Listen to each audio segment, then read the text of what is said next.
Hello, everyone, and welcome. We are delighted that you are joining us today with Thomas on the In-Visible Ancestral Blueprint. My name is Agnieszka Zekat. I'll be hosting today's call. I've studied with Thomas for 20 years and have assisted in his programs for some of those. And I'm truly excited for today's conversation. So a couple of short announcements before we get started. Closed captions are available for this event. If you are joining us on Zoom, you can turn on closed captions by clicking the CC button found at the bottom of your Zoom window. If you don't see it, click on More and you'll find some options there. If you're finding us on YouTube, the closed captions cannot be turned off. If you are joining us in Zoom, we invite you to submit questions for Thomas at any time. If you'd like to ask a question, please use the Q&A box to submit your question. If you don't see the Q&A button, click More and you'll find it there. If you need technical support, please email our team at onlinecoursesupport@thomashübl.com. So we have had many people reaching out asking how they can deepen their conversations and connections with ancestors and heal intergenerational trauma. So we are excited to announce Thomas' brand new 5 months online intensive, the Ancestral Healing Code. This intensive course includes 10 live sessions with Thomas and intergenerational process work with guest teachers. such as Gabor Mate with his son Daniel Mate, Vanessa Andreotti and her daughter Giovanna Andreotti, Rick Hansen with his son Forrest Hansen. We will be also joined by Serene Thin Elk and Aya Affo on ancestral healing. Enrollment for this course is open for a limited time, and the course begins on November 17th. If you're ready to learn more, check your email for details or click the link on this page if you're watching the replay. We hope you're joining our global community committed to healing and transformation. And for those of you who are new to Thomas and his work, some words about him. So he's a renowned teacher and international facilitator who has been leading large-scale events and courses for over 20 years on healing and collective trauma. Thomas works within the complexity of systems and cultural change, integrating the core insights of great wisdom traditions and mysticism with the discoveries of science, what we sometimes call the marriage of inner and outer science. He's author of 2 books. The first is Attuned, Practicing Interdependence to Heal Our Trauma and Our World. And the second one is Healing Collective Trauma, a process for integrating our intergenerational and cultural wounds. So welcome, Thomas. Thank you, Annette. And since we have announced this event, we received so many questions on this topic. Over 900 people wrote to us. I think that's the most questions we got up to now. And so it's clearly such an important and timely event, and I'm really excited to dig in with you. We are going to get also as many of your questions from you watching here. And first, I would love to start by asking you, Thomas, to share what do you mean by the In-Visible Ancestral Blueprint? And does everybody have one? How does it work? What is it? Yeah, thank you, Annette. Yes, of course, everybody has an invisible blueprint. But first, let's start with imagining that, you know, like all our ancestors, like let's say just 2 or 3 generations of our ancestors are here in the room with us, like tens of thousands of people sitting here. That's amazing. So when we look sometimes at our life and we look at it as a very hyper-individualized life, especially in the West, and like it's me, it's about me, and it's what I do and how I manage. But actually, when we begin to open ourselves, even in therapy, we are looking, okay, what happened in my childhood and how can we heal the trauma of our childhood, which is definitely very important. And then we say, okay, but what if we open the map, like as if you have a folded newspaper and you begin to open the folded newspaper. So you read more articles that are around the article that you just read. So we are opening a map and we are saying, okay, let's include the information that led up to us, which I think is very important. And so it's not just about me and my biography, which, as I said, is very important. And the healing work that's being done on our biographical trauma and development and skills and intelligence is very important. But when we embed it, then, of course, the trauma of our parents had a role to play why we had the childhood that we had. And if we open into our grandparents' situation, our great-grandparents' situation, so they were, first of all, living at a certain time. And it's important to not just see, to pull like an icon on our computer or ancestors onto our screen, but also to bring the ecosystem that they lived in onto our awareness, because the time that they lived in has an important role and is actually part of our ancestors, not just our ancestors, like a small person within that time. No, when we do ancestral healing work, we actually bring also part of that time because the ecosystem is interdependent. So that means that my body and your body and all our bodies are the living hard drive of humanity. And so when we look at the ancestral code, there's a lot of information that is stored in our bodies, that is stored in our psyches, that is stored in our societies, in our family systems, obviously. And when we begin to extend and expand our awareness, and let me specify what that means. So there is a cognitive awareness. Many of us know that we have certain ancestors. We know maybe our parents, our grandparents. Not everybody does if you have been adopted, for example, but that doesn't matter because our body knows. Our body carries, it's the hard drive. All the files are there. Our nervous system, I believe, is much bigger than just an individual nervous system. So, and it has lots of data stored.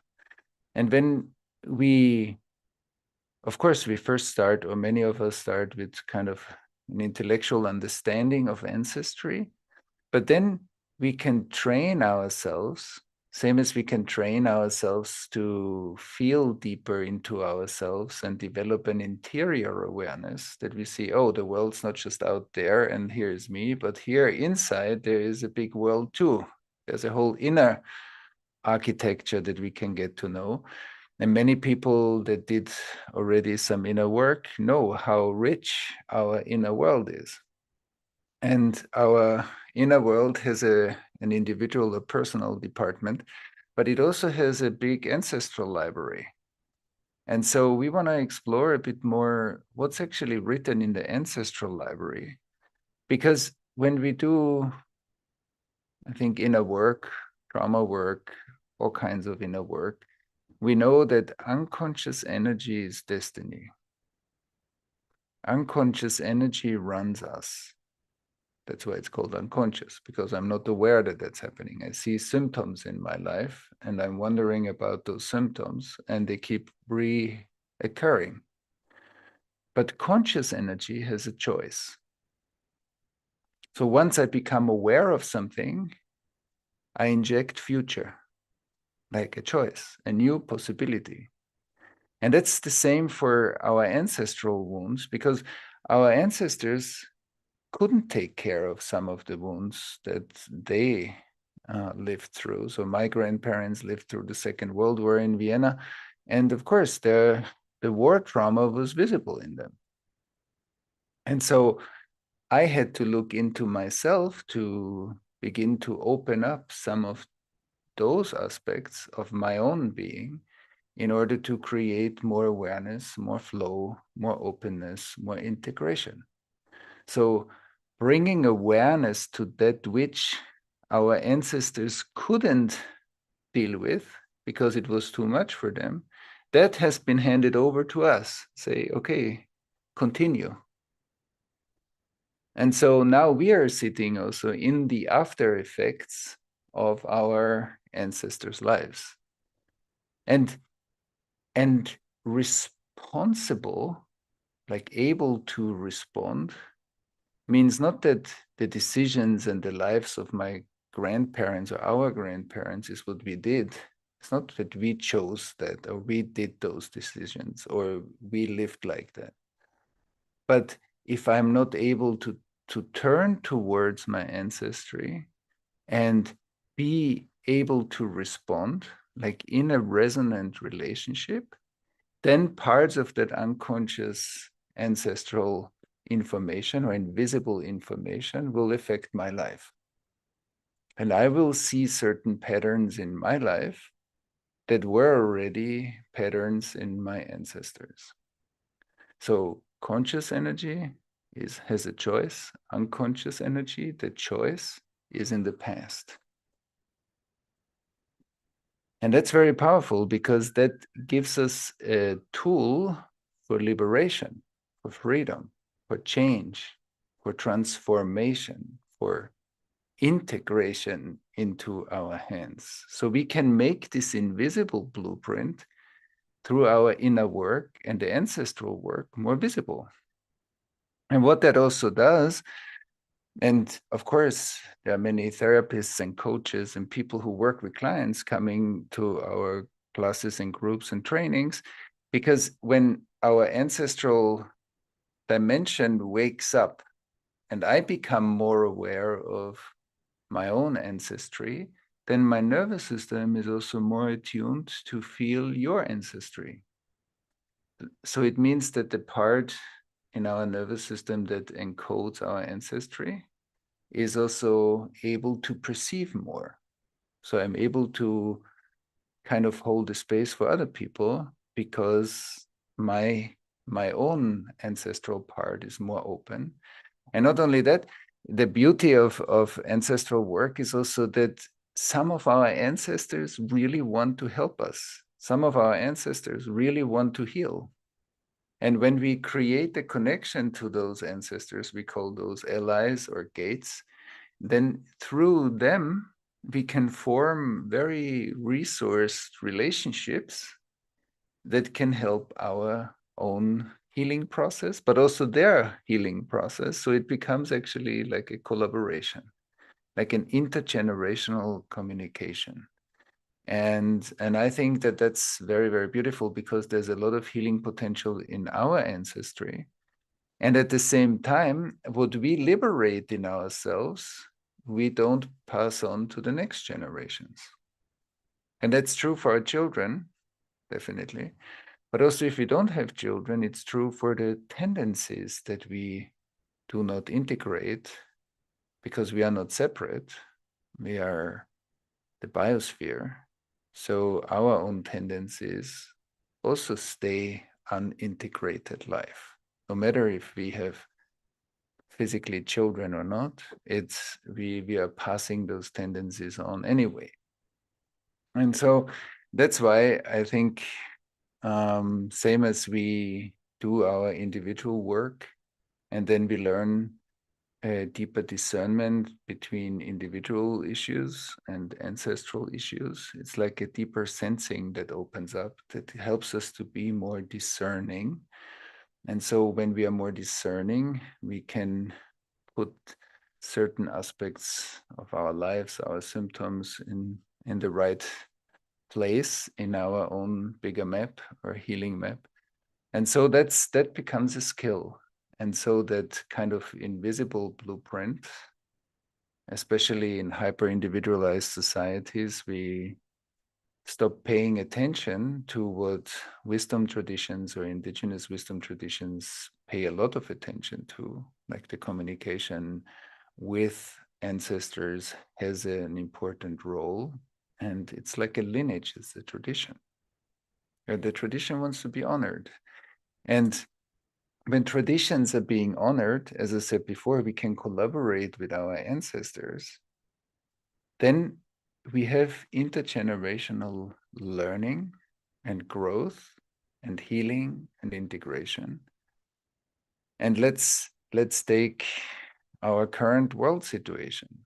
I mean, a lot of the repetitive patterns in societies, we cannot be in peace now when our ancestors weren't at peace. So doing our ancestral healing work is deep peace work. It's a deep democratic work. It's participating in our climate crisis.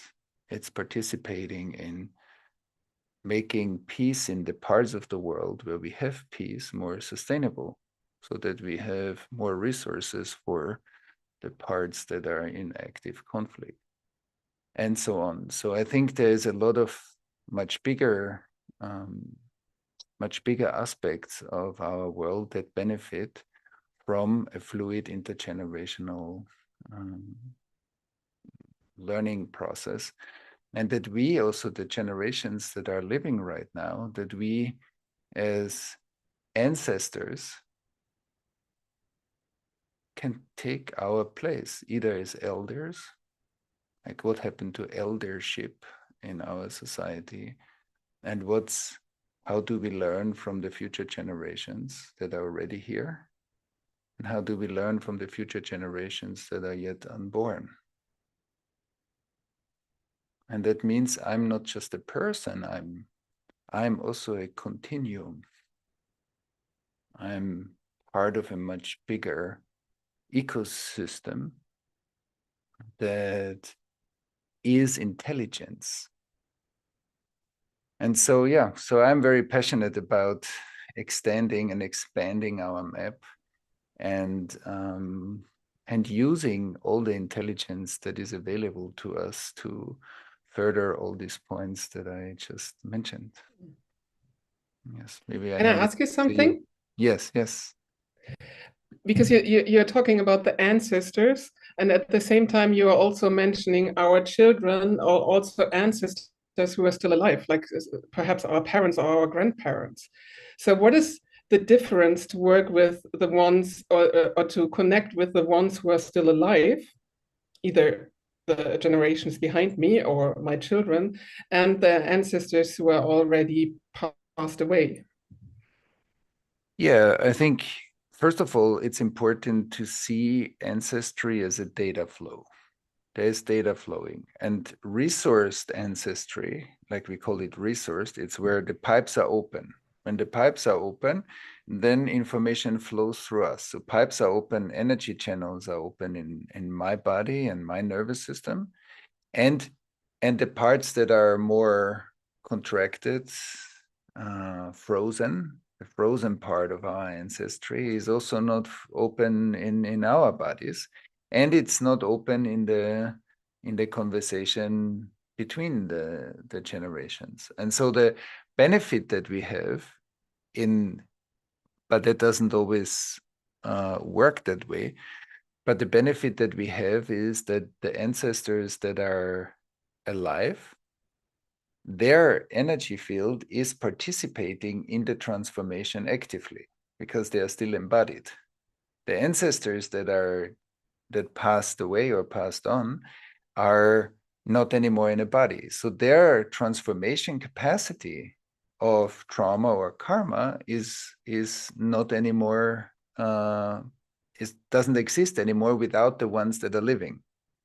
So that means that when we begin to tune in and feel and open up our capacity to do ancestral healing, we actually extend the benefit of being in a body, because we need the body to transform energy. So when we transform energy through our body, we can do this together with our ancestors that their bodies doesn't provide that function anymore. And so our ancestors that are still alive or that are alive are participating in the same process. That's why it's so important whenever we can, and like Gabor and Rick Hansen and others we will talk about that, how we do this in our family systems to generate intergenerational learning, and how we collaborate basically on our mutual healing process in the family, and also how that extends or expands into dealing with climate change, for example. But that there is a difference, and that's why when we have, in a way, the privilege and the capacity, and maybe we did enough also inner work before, so that we have skills, attunement skills, and skills to, or even the willingness and motivation to dive deeper. The fact that we use our lifetime to be in that resonant, or maybe at the beginning very absent relationship, because for some people at first we don't feel our ancestors, but that doesn't mean that something is wrong. That means that exactly that is the information. So we work with that. Whatever shows up is good, because whatever it is part of the process already. So that's why there is nothing that there's in the I anyway often say that in the transformational work, I cannot do it is not true. There's not something like I can't do it. Even if it's hard for me to feel my body, then the fact that it's hard for me to feel my body, or it's hard for me to feel some of my ancestors, is not that I can't do it. That's not the process. The process is that there is absent information, and that numbness was good for something, even if I don't understand why, because my mind says it would be so much better that I can feel my body and my ancestors or whatever in my life, but that it's absent is a function for something. That's an intelligence that we often dismiss as, I can't do it. And so, on the other hand, when we, for example, say, oh, a child that experienced trauma, turning off some of the body perception was really intelligent for that child. And if that stayed that way, then as a grown-up, maybe it's hard to feel my body, but it doesn't mean that I cannot feel my body. It means that I was able to turn my body awareness off, because that was better for me than with it. And so we are not describing I can or I cannot. We are looking at, what's the process of numbing, when numbing was an important protection mechanism, when maybe not feeling some of the ancestors because there was an adoption, for example, and I don't have any intellectual recollection. And when I feel there, I feel a bit numb, but it doesn't mean that the numbness is wrong. That means that the numbness was very needed because it was traumatic to be separated from the family. And so that's why there is nothing like I can't do it in the transformational work. That is not the right terminology, I think, to describe inner processes.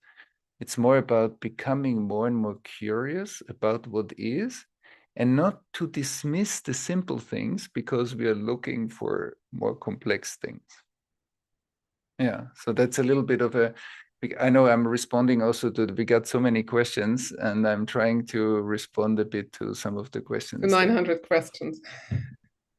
All right. Yeah, perhaps one other piece that also came in the questions to that topic. So when we start to work with the ancestral wisdom and open up for that, so what is the effect on our spiritual journey, our spiritual practice, or perhaps you can speak a little bit to that. Yeah, you said a very important word right now. You said when we open up to our ancestral wisdom. And that's important, because when we look at our ancestry, we don't find only trauma, we find also amazing resilience. I mean, imagine so many of our ancestors went through traumatic periods and healed partly from that, and maybe went through those periods again after some time and healed again. So there is a lot of, why does our body have a self-healing function? Because there were thousands of generations before us that needed to heal. That's very important. This didn't just start with us, that my body can heal itself, or somebody's body can heal itself. It's like that function has been developed over millions of years. And so when we say we do ancestral work, we are also opening up to the intelligence, the resilience, the rootedness, the deep rootedness, and the echo of our ancestors is going back into Mother Earth's body. It's like we are Mother Earth through our ancestors. There's an echo. And so there's a lot of power and strength, and of course, the undigested, unintegrated information of our ancestry resides in us as unconscious dimension, and resides in us often as patterns. So when there are ancestral patterns, they continue often through the next generations, or jump one generation. And so there is wisdom in that ancientness, and we can tap into that, which is also like a kind of part of our spiritual work. And then it opens up the connection to the higher spiritual dimensions, because whatever is closed in our past is also closed in us. But what becomes more open in our own healing work allows for new potential and new innovation to come in, which on the one hand is our spiritual growth, it's our innovation capacity, like to really bring new things into the world, which is creativity. And it's also the future generations as the next generations that come through us. It's like when we do healing work or integration work is creating more fertile soil. So the soil becomes fertile.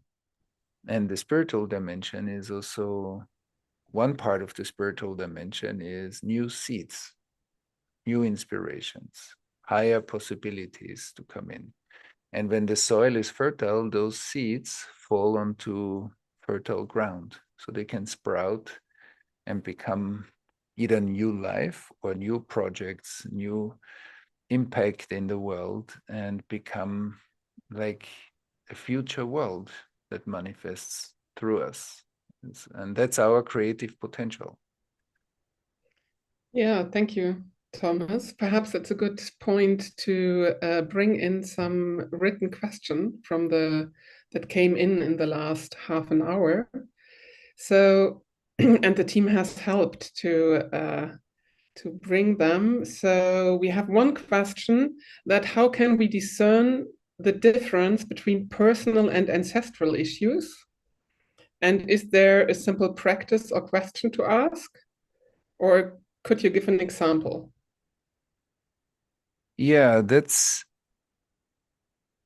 a little bit more complex. There is not just a simple, clear-cut answer to that, because that's again what I said before. Like when we do, it's like in other fields where we are integrated, it's much easier to discern things than in the parts of us that feel more held or contracted or stuck.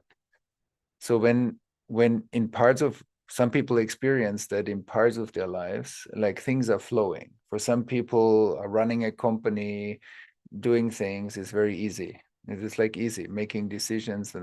But then when it's about maybe intimate relationship or when it's about other parts of ourselves, it's much harder because there's more stuff there. There's more unintegrated stuff. So then it's more difficult. Then I say, should I do this or should I do that? Is it individual or is it ancestral? It's the same. But what it says is that it's harder for me to feel the difference. It's harder for me to find clarity. So if it's a question, there usually is not a clear-cut answer.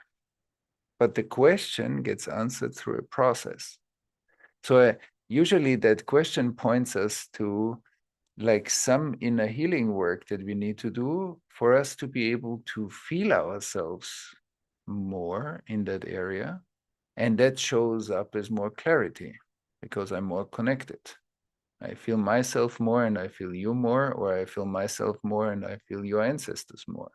And then it's easier for me to discern, oh, of course, there's an attachment wound that is part of your own biography, but part of that ancestral wound is also anchored in the trauma of your parents or your grandparents. So it's not just that these are two different things. They have different layers, like an onion. They have different layers of information, but they're not separate properties. And because they're not separate, it's also how my sensing becomes discerning. So when that part becomes clearer in myself, it naturally becomes a skill because that part of myself is more open and flowing. That's why when I sit with clients, it's easier for me to feel, that part of the process belongs to the ancestry and that part of the process belongs to your personal development. So that feels different because we can feel it. Because when we look at ancestral trauma is at least one conception away. You know, like when the sperm meets the egg, there is a conception that initiates us into life. But if the trauma happened to my parents or my grandparents, then there is a degree, like one generation, bigger radius. So there's my self-contact and my life. And then I can feel, oh, when I expand to feel my parents' generation, I change a bit the way I tune to it. When I feel my grandparents' generation,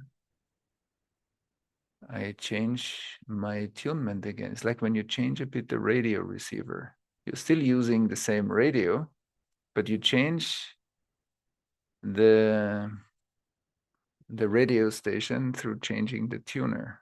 So you're tuning differently. And so the ability to discern is also very much connected to an embodied ability to attune. And then we see, oh, somebody shares about a personal topic. Some of that energy can be resolved through the personal inner work, but some of it is bound to the ancestry. So from a certain level of process, that won't heal more. It needs an opening of the map, including the ancestral information, and then the personal inner state can change even more.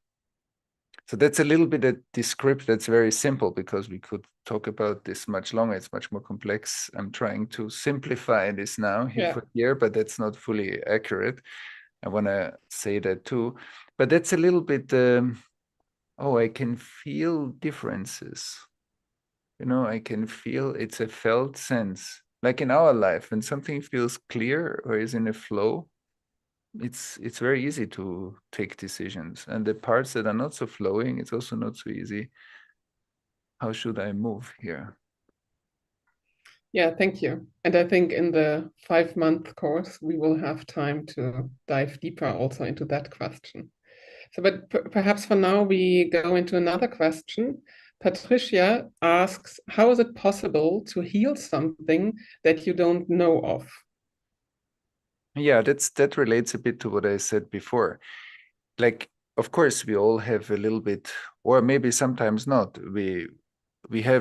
Many of us have a little bit of an intellectual narrative, but some of the ancestry or ancestral information is hidden. That's why we call this talk the In-Visible Blueprint, because it's not that we know everything very detailed. So we know some of it sometimes, and sometimes we don't know much. But that doesn't matter. It's not just about, we can even be able to draw our ancestral tree very precisely and have a lot of data. As long as we can feel it, most probably not so much will change. But if we can begin to use the properties or the capacities of our body and our nervous system, which I said before is the living hard disk or hard drive of our and humanity's history. So that's an amazing receiver. And so there's a lot of data stored in it. But of course, when you use certain programs on your computer, there might be thousands of files that you never look at, although they are also on your computer, but you never open them. But when you go to your Finder and you start to look and search in the files that you never open, you will find more files. So when I put attention and awareness, and I begin to set an intention, okay, that I want to look deeper at this part of my ancestry or that part of my ancestry. And often we do this together also in community. That's why when we do it in communities and maybe with in triads or smaller groups, when we practice together, we find some people where we sit and presence each other. So then within that awareness of a kind of a community of practice, we begin to, that our intention surfaces files. And so as we surface files, we find sensations in us that are not just connected to my intellectual knowing, that show up because I begin to look for those files. And then physical, emotional, maybe also memory pieces start to come back that I didn't know of, but they begin to resurface. And another part that is very interesting is sometimes, and I have seen multiple moments like that, that we were doing some ancestral healing work with a person, and an estranged part that they had no connection for 30 years. And in the same night, they got an email from that part of the family, and they wanted to reconnect after the process happened. So it means also that trauma is a disorganizing function in some family systems, and that leads to ancestral estrangement, to people that don't talk to each other, to dysfunctional relationships, to conflicts in families or family businesses. And when we begin to integrate that trauma, so the system starts to organize itself. And often that leads also to the fact that one person starts the healing work, like I think many of us know, and then other people in the family join. It's not that everybody does it, but even if another person in the family does it, and then that activates another person in the family, you can see there's more movement and more reorganization in the system. And so we don't need to know everything intellectually, but we need to develop a skill to listen to whatever surfaces in us. And that's a kind of an inner listening capacity and sensing capacity that we need to train. It's like a muscle we build. And so, yeah, so a lot of information will surface because by the nature of trauma, the information is hidden. Yeah, thank you. We have another question. Desiree asks, how can a therapist recognize ancestral trauma in a client and help the client to become aware of it?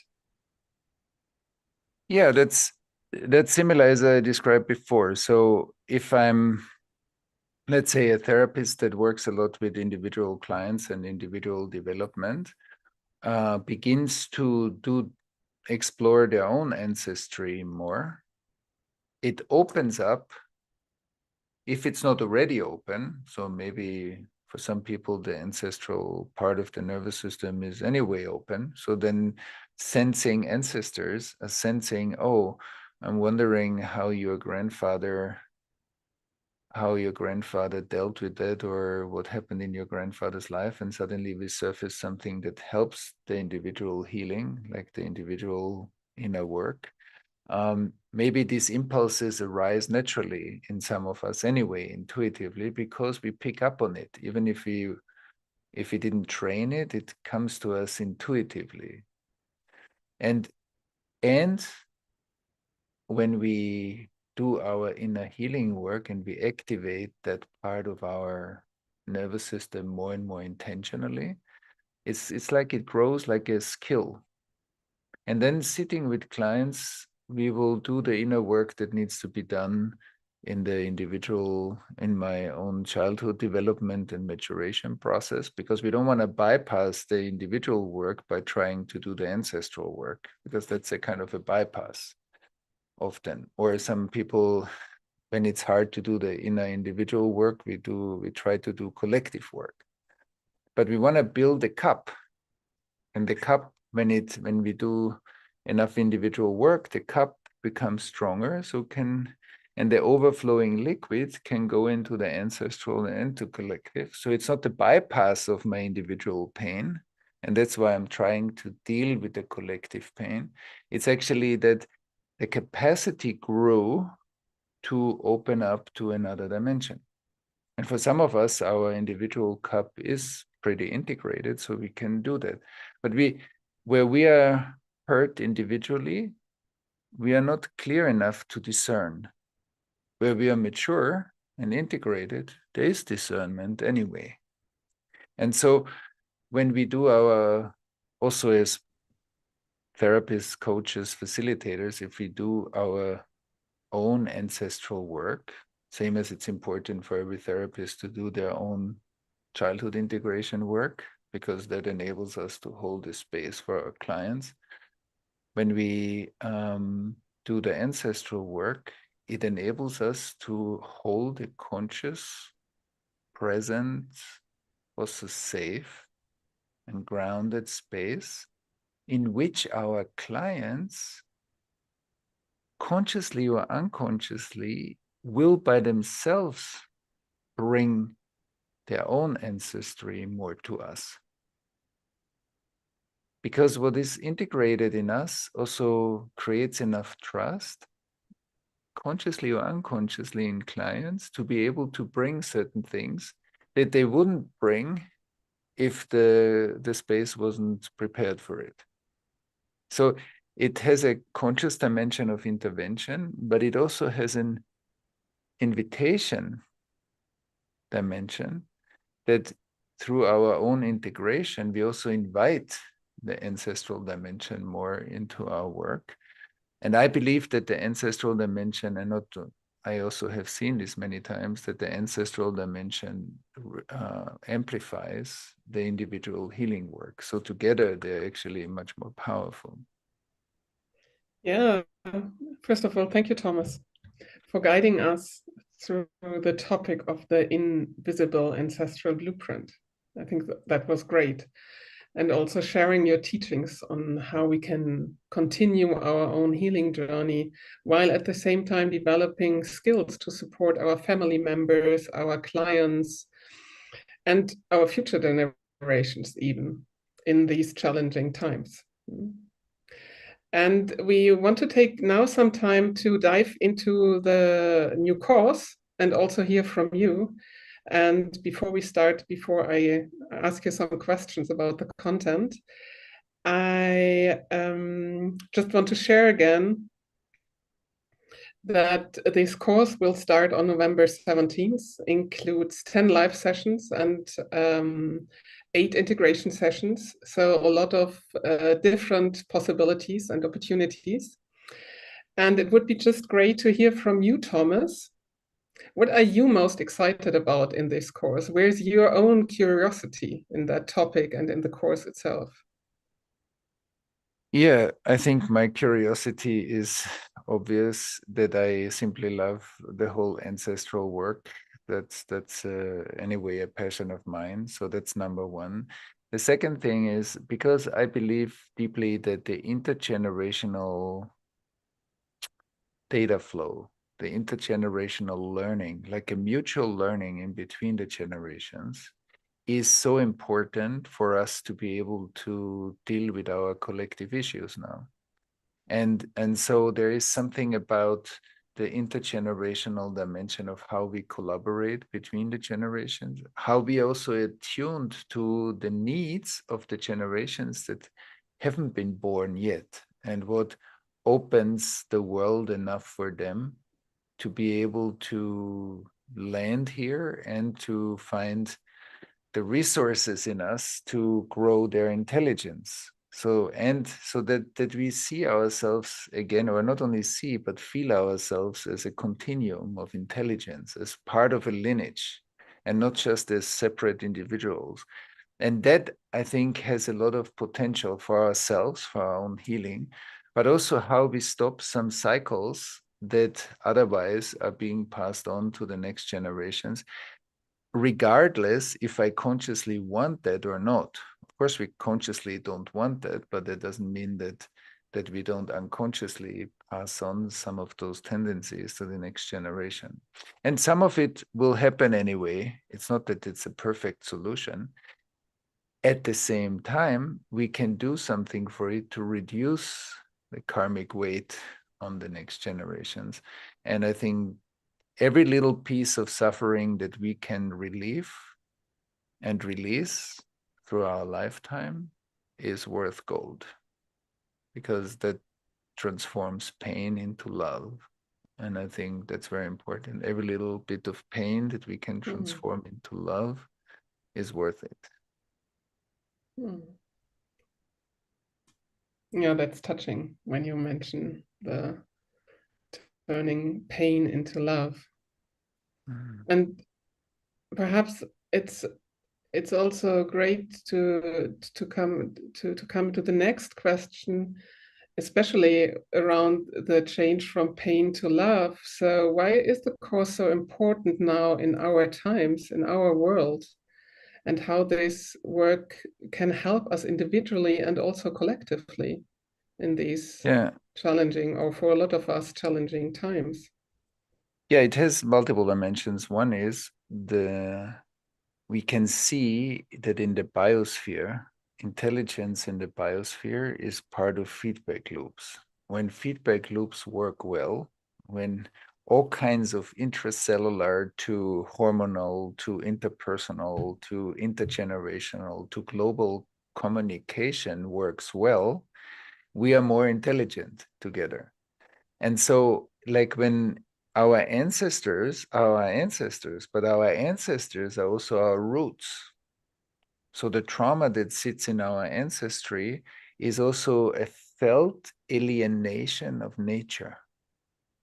That's why we often say, oh, we people are on the planet versus we people are the planet. It's very different, but that's not what we hear often. We hear often the version of on the planet.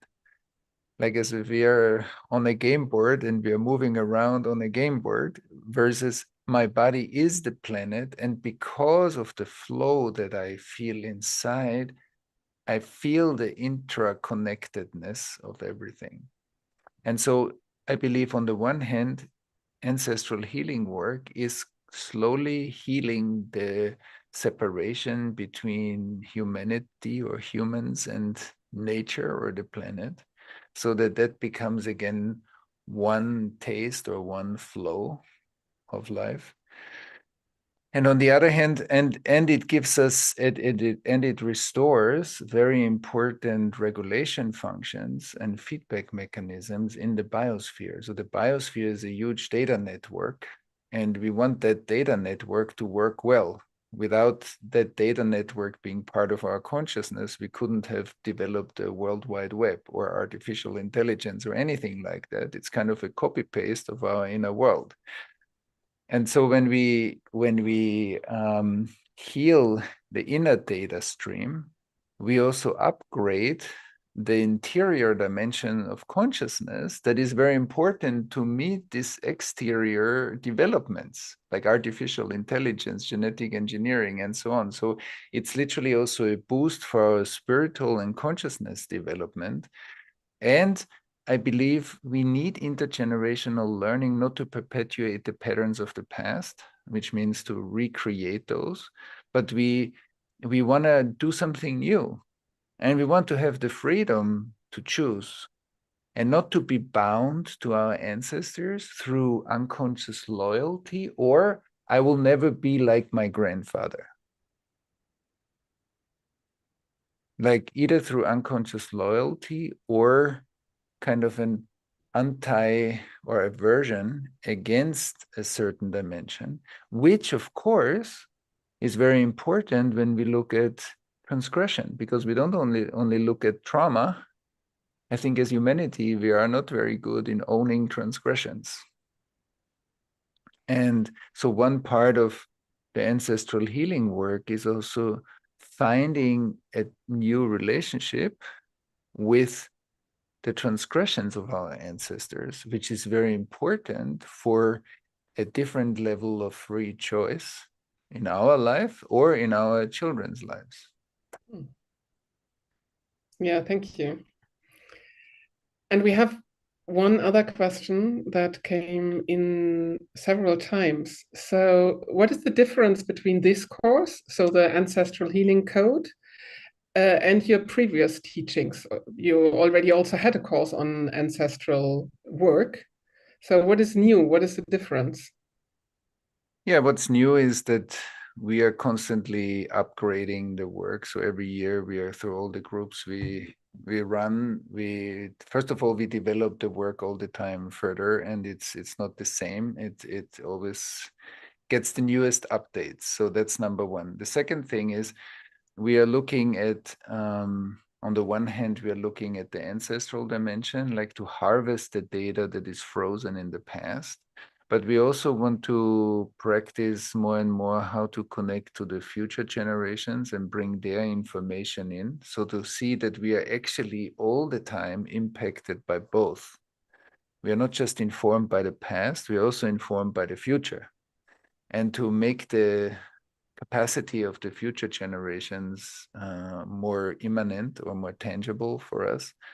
I think another part is also we want to have more life experience with the intergenerational communication, how that works. And we invited certain guest speakers to help us to display this, to learn for ourselves, and look at the intergenerational learning and the global impact that has, and make this more available in the generations that are living, that are alive right now, and how we have a two-way learning experience, like how we can channel, instead of creating frictions with the next generations, how do we learn, but also how does every one of us take his, her, their place in the ancestral composition that we find ourselves in. How does eldership look like? What is not taking one's place as an elder? How does it feel like when I'm